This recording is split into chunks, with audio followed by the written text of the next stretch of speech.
Hello students. तो आज हम लोग फिर से कंटिन्यू कर रहे हैं थर्ड चैप्टर को, और आज हम लोग पढ़ेंगे कि इक्वेशन ऑफ मोशन को यूजिंग कैलकुलस कैसे ड्राइव किया जाता है।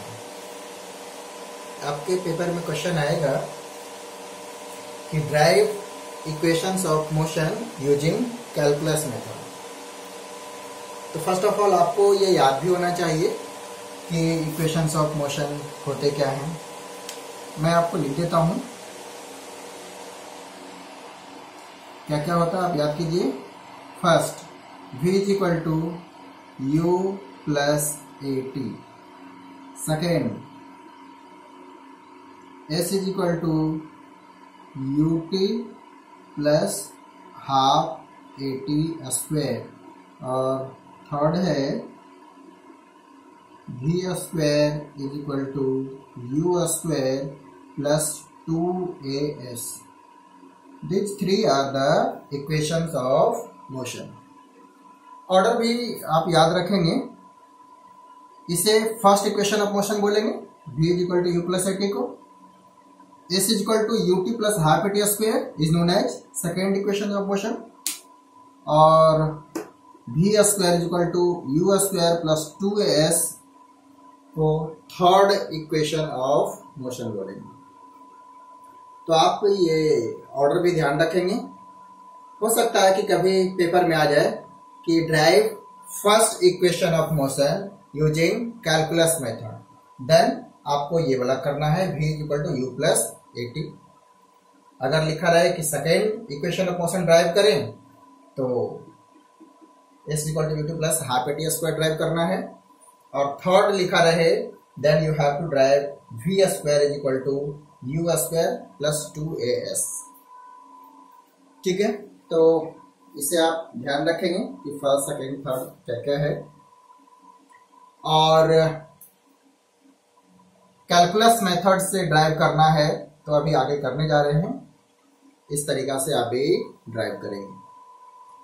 तो आइए हम लोग फर्स्ट की बात करते हैं कि ये v is equal to u plus a t को किस तरह से कैलकुलस मेथड से ड्राइव करें। कैलकुलस का मतलब वही डिफरेंशिएशन और इंटीग्रेशन यूज करके किस तरीका से ये डेरिवेशन कंप्लीट होगा।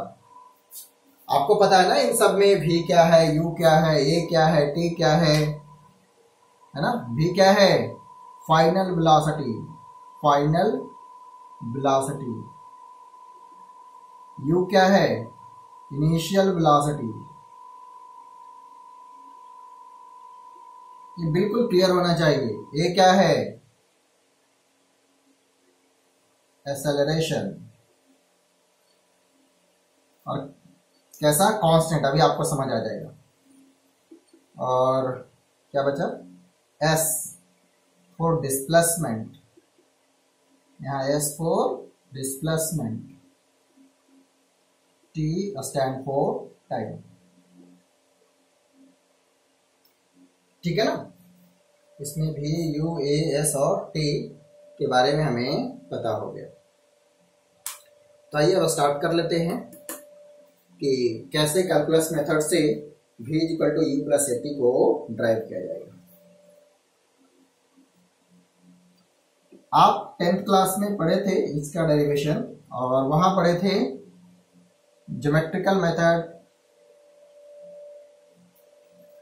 और यहां पढ़ेंगे कैलकुलस। ज्योमेट्री भी यहां भी पढ़ेंगे, ज्योमेट्रिकल मेथड भी पढ़ेंगे, बट ये जानना ज्यादा जरूरी है। पहले ये जानते हैं, फिर ज्योमेट्री से कैसे इसे ड्राइव करेंगे हम लोग वो भी सीखेंगे। ठीक है, जब ग्राफ आपको बताएंगे तो आपको ज्योमेट्री से भी डेरिवेशन सिखाएंगे। हाँ, तो इन सब इक्वेशन के डेरिवेशन के लिए जो इम्पोर्टेंट चीज है वो है कि इससे रिलेटेड डिफरेंशियल इक्वेशन याद रखना। वो क्या कि आपको सिखाया गया था a is equal to dv by dt।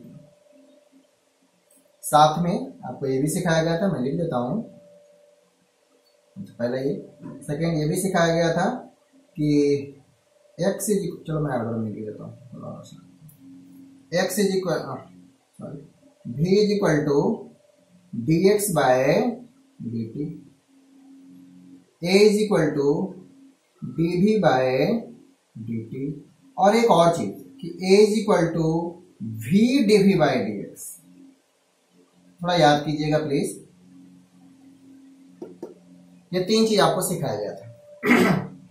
ये कैसे मैंने लाए हैं ये मैंने एक्सप्लेन किए हैं, आपको थोड़ा सा याद रखिए। तो ये तीन डिफरेंशियल इक्वेशन आपको सिखाए गए हैं, इनके बारे में आपको पता है कि x क्या है, v क्या है, t क्या है, a क्या है ना। यहाँ x पोजीशन है, v वेलोसिटी है, t टाइम है, a एक्सेलरेशन है। अब थोड़ा सा आपको ये ध्यान रखना है कि जो आप ड्राइव करने जा रहे हैं उसमें क्या क्या आ रहा है। तो v आ रहा है, u आ रहा है, a आ रहा है और t आ रहा है। अब इसमें थोड़ा सा आप ध्यान दीजिए कि किस इक्वेशन में, किस डिफरेंशियल इक्वेशन में इससे ज्यादा चीजें मैच कर रही है। देखिए अगर मैं फर्स्ट की बात करता हूं तो इसमें v है, tv है, x है, और बट यहां v है, t है, a है और u है। ठीक है, सेकंड के बारे में सोचिए, a है, v है और t है। यहां देखिए a है, v है और t है, तीन तीन चीजें मैच कर रही है।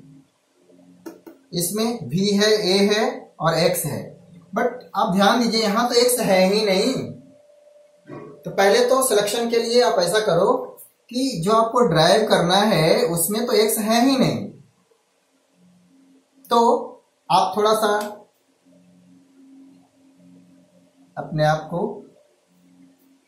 समझाना है कि इन तीनों में अगर ध्यान दें तो दो में तो x है जो हमारे लिए जरूरी है ही नहीं, क्योंकि इसमें x है ही नहीं। तो क्या करें, हमें सिलेक्ट करना है a is equal to dv by dt। देखिए मैंने आपको याद रखने के लिए ऐसा बताया हूं। तो स्टार्ट कैसे करें ये बहुत जरूरी होगा।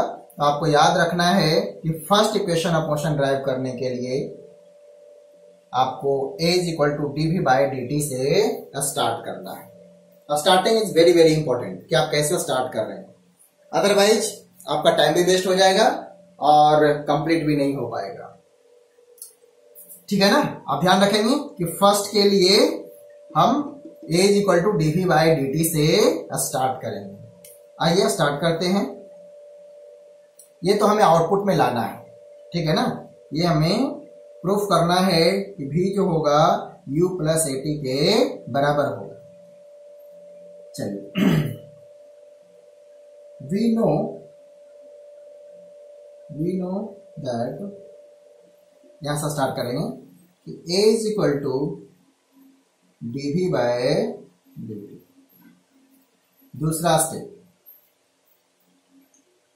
उसने पिछली बार बताया था तो स्टेप 1 स्टेप 2 जैसे मैं लिख रहा हूं वो भी लिख देते हैं, तो लिखने की जरूरत नहीं है। आप समझिए, पहले स्टेप में a से पुट कर दो, दूसरा स्टेप में इसे क्रॉस मल्टीप्लाई कर दो, a dt is equal to dv। तीसरा स्टेप में दोनों साइड इंटीग्रेशन का साइन लिख दो, a dt is equal to dv और इंटीग्रेशन का साइन। तीसरे में अब हमें लिमिट भी लगाना है, तो हम ऐसा कर लेते हैं a dt dv। अब लिमिट कैसे पुट करें ये भी इंपॉर्टेंट है। जब मोशन स्टार्ट हो रहा है या जहां से हम लोग मोशन को कंसीडर कर रहे हैं तो आप स्टॉप वॉच ऑन करेंगे। जहां से आप मोशन को कंसीडर करना स्टार्ट करेंगे आप उस टाइम आपको स्टॉप वॉच स्टार्ट करनी है। तो स्टार्ट करेंगे, टाइम क्या होगा उस समय, रीडिंग क्या होगी, तो टाइम 0 होगा जब स्टार्ट करेंगे आप। स्टॉप वॉच को आप जैसे ही स्टार्ट किए रीडिंग क्या होगी 0। तो t इज इक्वल टू 0 पे हो सकता है कि जो वेलोसिटी हो वो कुछ हो, अगर है तो उसे मैं लिख देता हूं u। जनरल केसेस में हम एज्यूम कर रहे हैं कि t इज इक्वल टू 0 पे पार्टिकल की वेलोसिटी u है, मीन्स इनिशियल वेलोसिटी u हो गई, ठीक है ना, और time t is equal to 0, ठीक है। अब आइए, अब हमें फाइंड करना है कि जब t टाइम लैप्स हो जाए, जैसे घड़ी में 10 बजे हैं और 10 से 12 बज जाए तो टाइम कितना हुआ 2 घंटा। उसी तरीका से t इज इक्वल टू 0 से t, इनिशियल टाइम जब वेलोसिटी u था तो 0, रीडिंग 0 होगा, और after some time there will be some reading, तो वो रीडिंग है t। तो टाइम कितना लगा t माइनस 0। चलिए आएंगे इस पे, तो इनिशियल वेलोसिटी हो गया u और फाइनल कितना v। जब टाइम t होगा तो वेलोसिटी कितना हो गया v। तो इस तरह से आपने लिमिट भी पुट कर ली, यहां तक बहुत इंपॉर्टेंट है। अब आ गया मैथमेटिक्स का पार्ट, इसे समझिए थोड़ा। मैं ये जो राइट साइड में लिखा हूं इसे रफ कर देता हूं, मुझे जगह मिल जाएगी।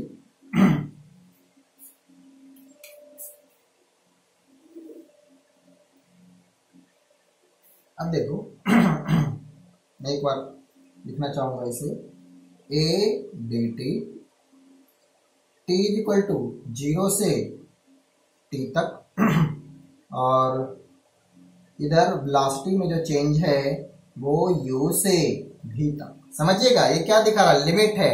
लिमिट क्या दिखा रहा है कि कहां से कहां तक, टाइम 0 से t तक और वेलोसिटी u से v तक। अब देखिएगा इस केस में हम लोग a को कांस्टेंट एज्यूम कर रहे हैं, a इज कांस्टेंट। अगर a कांस्टेंट है, अब समझना इस डेरिवेशन में हम लोग a को कांस्टेंट एज्यूम कर रहे हैं। तो अगर ये कांस्टेंट है तो क्या करेंगे, a को बाहर कर दो इंटीग्रेशन साइन से, और dt 0 से t और b भी u से v, ठीक है ना।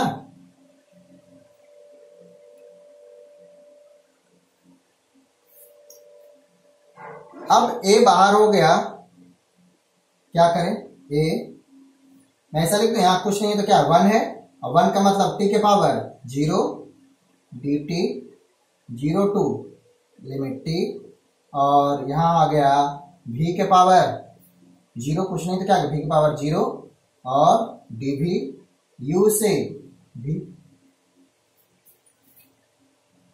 अब बताओ नेक्स्ट स्टेप क्या करें, t के पावर 0 इंटीग्रेट कीजिए, क्या लिखा जाएगा, t के पावर 0 प्लस 1 डिवाइड में 0 प्लस 1 और लिमिट कहां से कहां तक 0 से 2। अब आप देखो v के पावर 0 को क्या लिखा जाएगा, v के पावर 0 प्लस 1 डिवाइड में 0 प्लस 1 और u से v। अब बताइए लिमिट पुट करो, ऐसे भी रफ कर देता हूं। अब हमें लिमिट पुट करना है, यानी कि आ गया t और कहां से कहां तक वेरी करेगा 0 से t तक, और यहां आ गया आपको v, और वेरी कहां से कहां तक करेगा u से v तक। अब वही चीजें हमें लिमिट पुट करना है, और आई होप आप ये अब अच्छी तरीके से सीख गए हैं। एक बार t के प्लेस पे अपर लिमिट तो t ही पुट किया जाएगा, माइनस साइड t के प्लेस पे लोअर लिमिट 0 पुट किया जाएगा।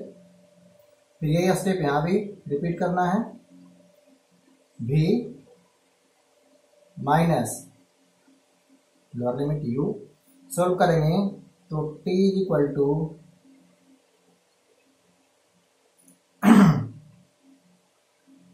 देखिए यहाँ a आपने छोड़ दिया ना, ये कांस्टेंट है, प्लीज ध्यान दें, ये तो है साथ में ये, तो ये भी तो रहेगा, ये कांस्टेंट है ना, ये बाहर आ गया था इंटीग्रेशन साइन का, ये भी तो रहेगा। ये देखिए यहाँ पर ये बाहर था ना, ये तो बाहर रहेगा, ये हमने इसको इंटीग्रेट किए हैं, प्लीज इसको ध्यान देंगे, ये बाहर ही है। तो जब इसे सोल्व करेंगे तो इसको सोल्व करके आएगा t, ये बाहर में, तो a और t, यहाँ आ गया v माइनस u, और अब आप अरेंज कर दो कि v is equal to u plus at, है ना। a कांस्टेंट था, मैंने इंटीग्रल साइन के बाहर कर दिया, बाहर ही रहेगा। अब इसको जब इंटीग्रेट करेंगे तो आपको ऐसा लिखना होगा, ये बाहर रहेगा, ये बाहर रहेगा, हमने लिमिट भी पुट कर दी, ये बाहर है, और जब इसे सोल्व करेंगे तो यहाँ t आ गया, इसको सोल्व करके a से मल्टीप्लाई हो गया at, राइट साइड में सोल्व किया तो v माइनस u आ गया। अब इसको फाइनली अरेंज कर दिया तो v is equal to u plus at बन गया। तो इस तरीका से आपने फर्स्ट इक्वेशन ऑफ मोशन को ड्राइव कर लिया। आई होप आप समझ गए होंगे, बहुत ही आसान है, इतना डिफिकल्ट नहीं है, आपको बस इंटीग्रेशन आनी चाहिए। तो हाँ, यहां पे आपने जो ये फॉर्मूला ड्राइव किए हैं, समझिएगा, ये एज्यूम करके कि acceleration involve in this formula is constant. आपको बार बार वहां पे बताया जा रहा था पिछले कुछ क्लासेस में कि इक्वेशन ऑफ मोशन का जो फार्मूला है वो तभी यूज होगा जब एक्सेलरेशन कांस्टेंट होगा। आप समझिए कि ऐसा क्यों बोला जा रहा था, क्योंकि इसकी डेरिवेशन में, रिपीट कर रहा हूं, क्योंकि इक्वेशन ऑफ मोशन की डेरिवेशन में एक्सेलरेशन को कांस्टेंट एज्यूम किया गया था और फिर इसे ड्राइव किया गया था, और आपको ये फार्मूला बन गया था v equal to u plus at। तो जब इसकी ओरिजिनेशन में ही आपने a को कांस्टेंट एज्यूम किए हैं, तो फाइनली जब आप इसे यूज करेंगे तो वहां भी a को कांस्टेंट ही होना होगा, अदरवाइज ये फिर गलत हो जाएगा। अगर जहां a कांस्टेंट नहीं है वहां आपने फार्मूला लगा दिए तो फिर ये गलत हो जाएगा, आपको गलत रिजल्ट देगा। ठीक है ना। अब आपको समझ आ गया कि ये डिस्टिंक्शन क्यों है, क्योंकि इस फार्मूले की डेरिवेशन में ए कांस्टेंट है, इसीलिए जब यूज करेंगे तो जहां एक्सेलरेशन कांस्टेंट होगा सिर्फ वहीं आप डायरेक्टली इसे अप्लाई करेंगे। हमें क्लियर? ठीक है, आप इसे तसल्ली से धीरे धीरे देखो, नहीं जहां पे स्टेप समझ आए उसे बैक करके देखो। चलिए आते हैं अब सेकेंड के लिए कैसे करें। तो मैं इसे रफ कर देता हूं और सेकेंड इक्वेशन ऑफ मोशन की बात करते हैं।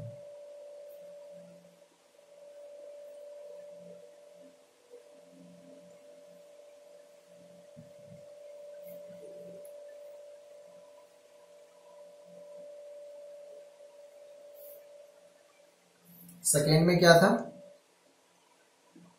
सेकेंड में है s इज इक्वल टू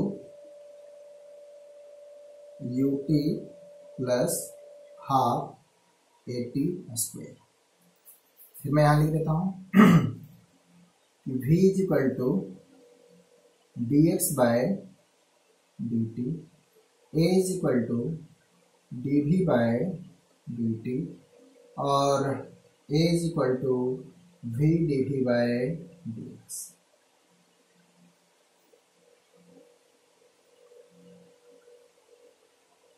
अब आप खुद बताएं कि मुझे ये ड्राइव करना है, अगर s इज डिस्प्लेसमेंट और x पोजीशन है, तो इस बार हम कहां से स्टार्ट करें? इन तीनों में से कौन सा यूज करें? आप पेपर में भी जब डेरिवेशन आएगा आप ये साइड में या रफ में कहीं पर बना लेना, ताकि आपको आसान हो जाए स्टार्ट करने में। एक बार स्टार्ट हो गया तो फिर डेफिनेटली आप कर पाएंगे। थोड़ा बताइए आप सोच के कि कहां से स्टार्ट करूं।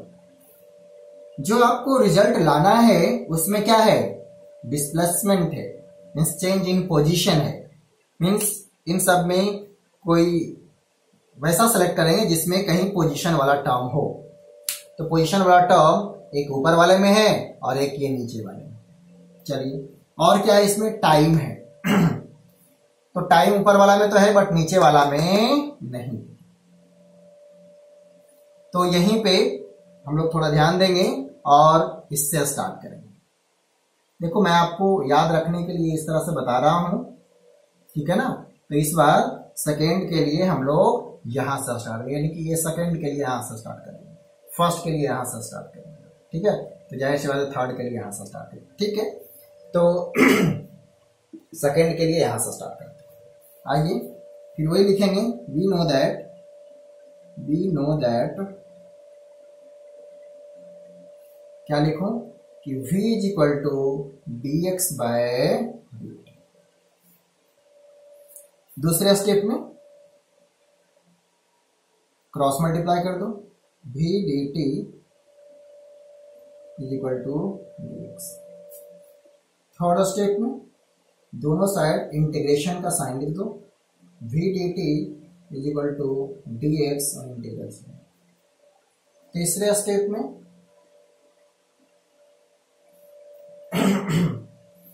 टाइम का वेरिएशन देखो, v dt टाइम किस तरह से वेरी करेगा, 0 से t, और dx x इनिशियल से x फाइनल। आप लिख सकते हैं, हो सकता है कि ओरिजिन से नहीं स्टार्ट करे तो आपको कुछ वैल्यू होंगे तो उसको x इनिशियल, अगर ओरिजिन से स्टार्ट कर रहा हो तो वहां पर x इक्वल टू 0 लिखेंगे। बट ये जनरल केसेस ले रहे हैं, सो यहां पर मैंने x इनिशियल, और जब t इक्वल टू यानी टाइम t के बराबर होगा t टाइम होगा, दैट टाइम जो पोजीशन होगा वो है x फाइनल। अब देखिए नेक्स्ट, अब एक चीज ध्यान रखना है, जो आपने फर्स्ट इक्वेशन ऑफ मोशन में फॉर्मूला ड्राइव किए थे कि v equal to u plus a t, अब इस चीज को v के प्लेस पे पुट कर दीजिए, क्योंकि इस बार v कांस्टेंट नहीं है ना। जो फाइनल वेलोसिटी है वो टाइम के साथ चेंज करते रहेगी ना। t इक्वल टू 1 सेकंड पे कुछ और होगी, 2 सेकंड पे कुछ और होगी, 3 सेकंड पे कुछ और होगी। तो v को इन टर्म्स ऑफ u और ए टी पुट कर दीजिए। तो अब मैं नेक्स्ट स्टेप में यहां के बाद मैं यहां ला रहा हूं आपको, तो v के प्लेस पे लिखेंगे, v के प्लेस पे लिखेंगे इंटीग्रेशन साइन हो गया, इंटीग्रेशन साइन, और v के प्लेस पे u plus dt 0 to t, और यहां पर dx x initial to x। चलो अब क्या करें, अब कुछ नहीं करना, अब हमें अलग अलग इंटीग्रेट करना। इनिशियल वेलोसिटी जो भी होगा स्टार्टिंग का वो कांस्टेंट टर्म है, तो जब इसे इंटीग्रेट करेंगे प्लीज समझिएगा, इसे इंटीग्रेट करना, यहां दो टर्म है, क्या करें, अलग अलग कर लो, ठीक है ना। मीन्स मैं ऐसे लिखूं u dt प्लस में a t है ना dt, लिमिट वही 0 से t है, आप लिख दो, और यहां पे dx, चलो अभी भी ऐसा ही लिख देते हैं। अब u तो कांस्टेंट है इनटू dt, तो कांस्टेंट को बाहर कर दो, चलो एक स्टेप और लिख देते हैं, u को बाहर dt 0 से t, प्लस में यहां पर a को बाहर t dt 0 टू t, और यहां पर फिर से dx x initial to x final. ठीक है, अब मैं यहां लिख रहा हूं, मैं इसे थोड़ा सा रख कर देता हूँ अपने स्पेस बनाने के लिए। अब मुझे बताओ, इसके बाद मैं यहां ले जाता हूं। आप u तो कांस्टेंट है, dt का इंटीग्रल t, तो ये हो जाएगा u, और साथ में यहां पर u कांस्टेंट है, u कांस्टेंट था dt का t। आप चाहें तो इसे ऐसे भी लिख सकते हैं, कोई बात नहीं है, t और लिमिट 0 से t, प्लस में ये बाहर था t का इंटीग्रल t स्क्वायर बाय 2, 0 से t, और यहां dx का इंटीग्रल x। जब dt का t होगा, dt का t होगा तो dx का क्या होगा, x। अब इन चीजों को आप ध्यान रखेंगे प्लीज, आपको कई बार कराया गया है। अब देखिए लिमिट तो दोनों, इन दोनों केसेस में सेम ही है। आप इसे ऐसे लिख सकते हैं u t plus a t square by 2 और होल पे लिमिट लगा 0 से 2, एक ही बात है। और यहां आ जाएगा x इनिशियल, x फाइनल। फिर वही स्टोरी जो हमने पहले करे थे। एक बार t के प्लेस पे अपर लिमिट, यहां अपर लिमिट भी t है, तो t के प्लेस पे t पुट करना, क्या आ जाएगा u t plus half a t square minus यहां क्या आ जाएगा 0 प्लस 0, और यहां आ जाएगा, आप बताओ मुझे क्या लिखूं, x के प्लेस पे x फाइनल, फिर माइनस साइन और x इनिशियल।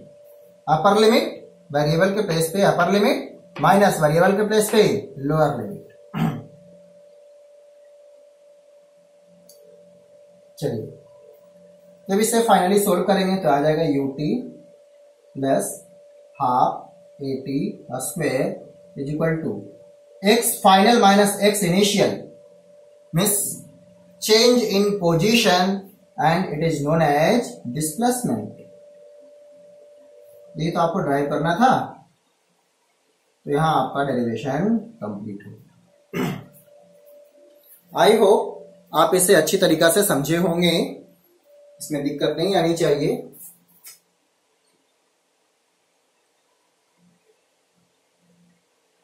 ठीक है, तो ये हमने सेकेंड इक्वेशन ऑफ मोशन को ड्राइव कर लिया। ठीक है ना, मैं ये भी देता हूं कि ठीक है। तो इस तरह से हमने सेकेंड इक्वेशन ऑफ मोशन को ड्राइव कर लिया। स्टेप क्या रहा कि इस बार सिलेक्शन करना है v equal to dx by dt को, यहां से स्टार्ट करना है, और जो स्टेप मैंने बताए उसे फॉलो करते जाइए, और यहाँ v equal to u plus at put कीजिए, और फिर इसे इंटीग्रेट कर दीजिए। u कांस्टेंट है, initial velocity constant, acceleration already constant. अब इसे मैंने अलग अलग कर लिया, और फिर इंटीग्रेट करके लिमिट पुट कर दिया। ठीक है, तो अब आते हैं थर्ड इक्वेशन ऑफ मोशन पे। इसे मैं रफ कर देता हूं।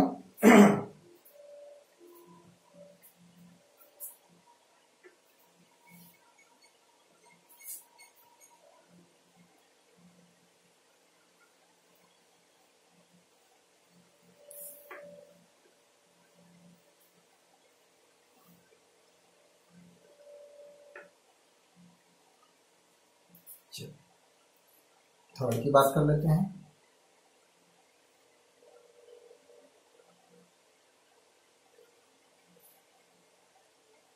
a is equal to v dv by dx। अब तो सर क्लियर हो गया है कि थर्ड में हमें क्या करना है ना। थर्ड इक्वेशन ऑफ मोशन क्या था, इस बार आपको ड्राइव करना है कि v square is equal to u square plus 2as। क्या करें, कैसे स्टार्ट करें। इस बार हमें जो टर्म मिलेगा वो u v s और h चाहिए, t नहीं है। इन दोनों में टी है, तो सर इसे तो यूज करना ही नहीं। कहां से स्टार्ट करें sir? We start from this. मैंने जो नंबरिंग लिखा है थर्ड इक्वेशन ऑफ मोशन के लिए आप यहां से स्टार्ट करेंगे। फर्स्ट के लिए a equal to dv by dt और सेकेंड के लिए v equal to dx by dt। ठीक है ना, ये याद रखना जरूरी है। ये आप याद रखेंगे आपका डेरिवेशन बहुत ही आसान हो जाएगा। आइए इस बार आप मुझे हेल्प करेंगे कि कैसे करूं। तो स्टार्ट हमें करना है, अब डायरेक्टली लिख सकते हैं या साइड में बना के भी लिख लो, ऐसे करके भी। वी नो मैंने ये कैसे बनाया है आपको याद है ना? मैंने यहीं से बनाया है इसे कि a इज इक्वल टू, मैं लिख देता हूं एक बार फिर से कि dv बाई dt होता है। फिर मैंने क्या किया, dv बाय dt dx और यहां भी dx, और उसके बाद इसे अरेंज कर दिया तो dv बाय dx और इधर से dx बाय dt, और फिर से थोड़ा और अरेंज कर दिया dv by dx by dt को लिख दिया v, और इसी को अब ये लिखा गया है a is equal to v dv by dx। मैं आपको रिमाइंड करा दिया, एक बार पहले भी आपको बता चुका हूं कि मैंने कैसे लिखे हैं। तो आप चाहो, आपकी मर्जी, तो आप इतना बना लो फिर स्टार्ट करो, ठीक है ना। तो अब लिखेंगे हम लोग डायरेक्टली कि अब हमें पता होगा कि a भी dv बाय dx के बराबर होगा। ठीक है, यहां लिख रहा हूं we know that a is equal to dv by dt, और ये किसके बराबर होगा? v dv by dx।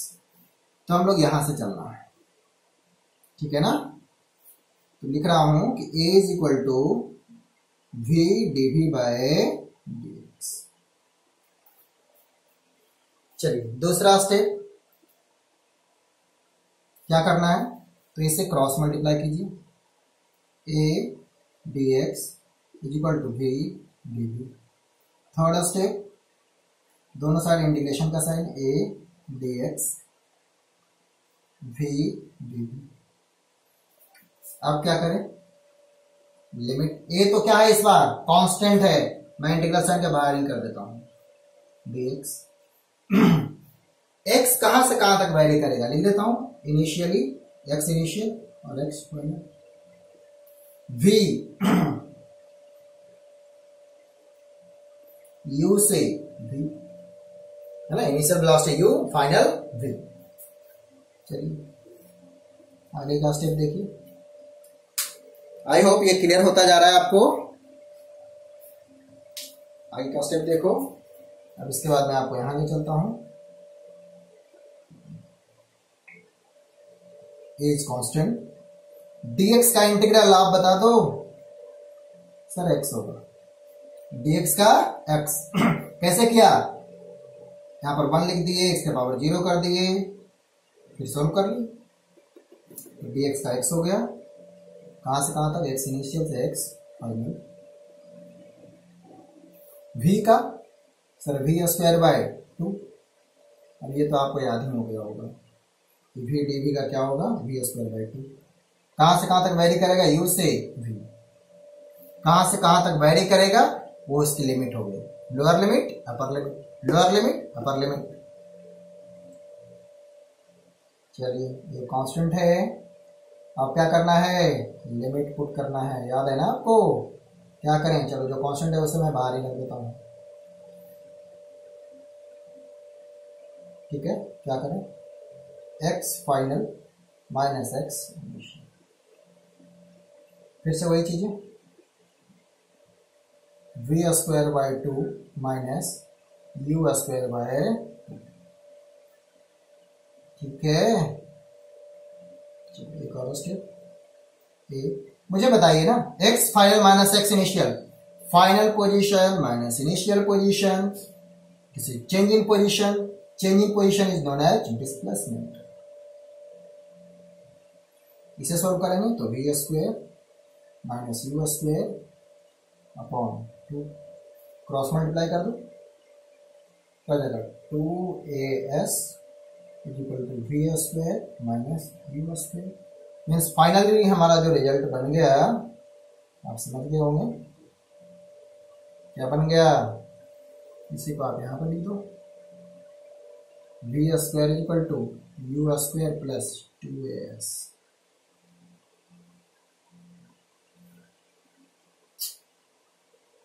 ये आपका डेरिवेशन होगा। ठीक है, आई होप आपको ये तीनों डेरिवेशन अच्छी तरीके से समझ आया होगा। इसके अलावा हम लोग एक और फॉर्मूला पढ़ेंगे। ठीक है ना, मैं थोड़ा सा आपको हिंट कर देता हूं, आप एक बार ट्राई करेंगे। ठीक है, नेक्स्ट क्लास में हम उसका भी डिटेल में डिस्कशन करेंगे कि ये फार्मूला आपका यूज होगा और कैसे इसे ड्राइव किया जाता है। तो ये 3 इक्वेशन ऑफ मोशन आपको कंप्लीट हो गया, उनका डेरिवेशन यूजिंग कैलकुलस मेथड। ठीक है ना, इसे रफ कर देते हैं और एक चीज और आपसे बात कर लेते हैं 2 मिनट।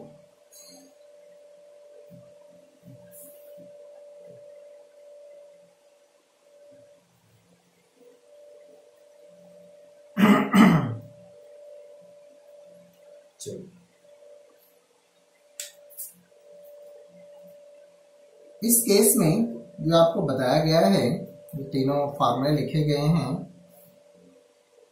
फर्स्ट था v equal to u plus a T,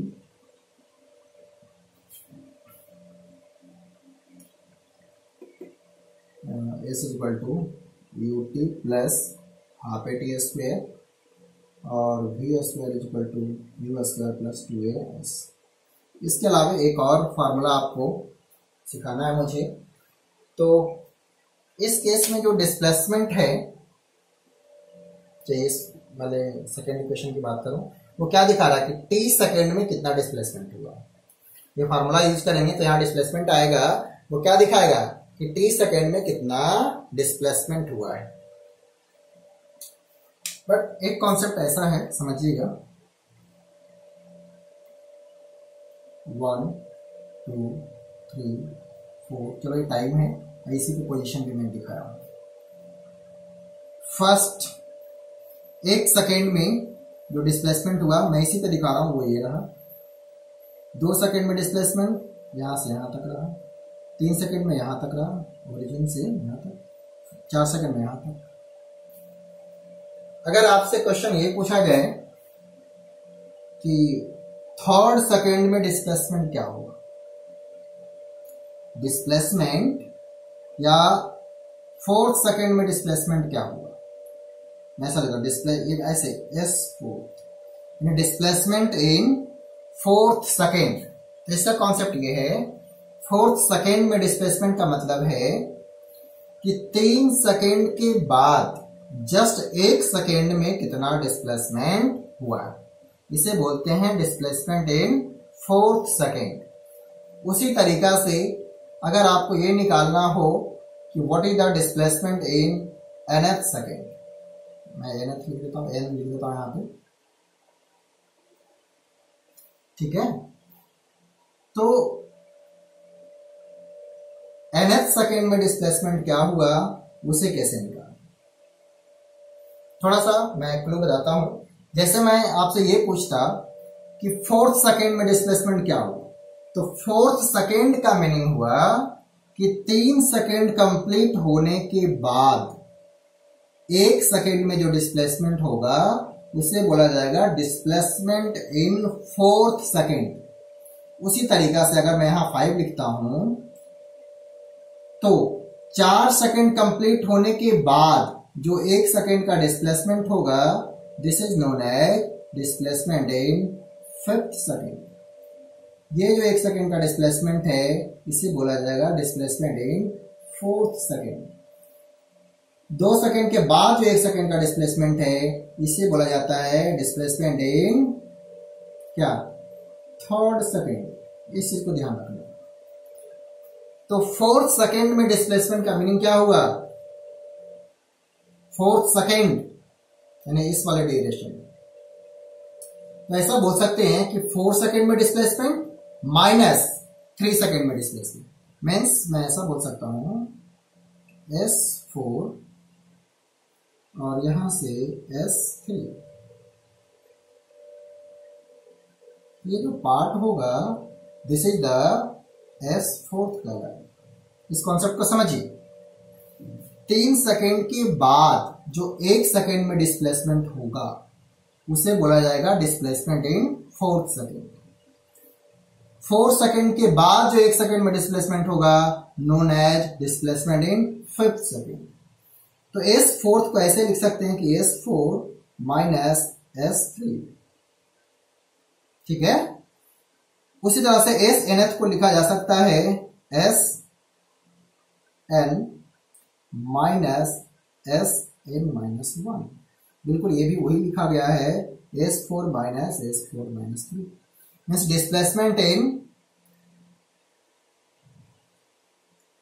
n second minus displacement in n-1 second is known as displacement in nth second. समझ आया? ठीक है, तो ये हम लोग डिस्कस करेंगे इस क्लास में। आप एक बार ट्राई कीजिएगा। अगर आप इसके लिए फार्मूला बना सकें तो प्लीज आप मुझे सेंड करेंगे बना करके। अदरवाइज ऐसे भी हम नेक्स्ट क्लास में इसे बढ़िया से डिस्कस करेंगे। मैंने आपको एक हिंट दे दिया है ना। एक बार आप ट्राई करेंगे कि मुझे nth सेकेंड में डिस्प्लेसमेंट निकालना हो तो उसके लिए क्या फार्मूला बनेगा। ठीक है, मैंने आपको हिंट दे दिए हैं। तो आज यहीं पे फिनिश करते हैं। नेक्स्ट क्लास में हम लोग आगे चलेंगे, कुछ न्यूमेरिकल भी देखेंगे और इसका कॉन्सेप्ट सीखेंगे। ठीक है, और मैं चाहूंगा कि जिन्हें कॉन्सेप्ट आती है प्लीज एक बार वो करके हमें भेजें। नहीं आता कोई बात नहीं, हमें तो सीखना ही है। ठीक है ना, मैंने आपको एक हिंट दे दिया है कि आप कैसे ड्राइव करेंगे। ठीक है, तो आज यहीं तक। ओके।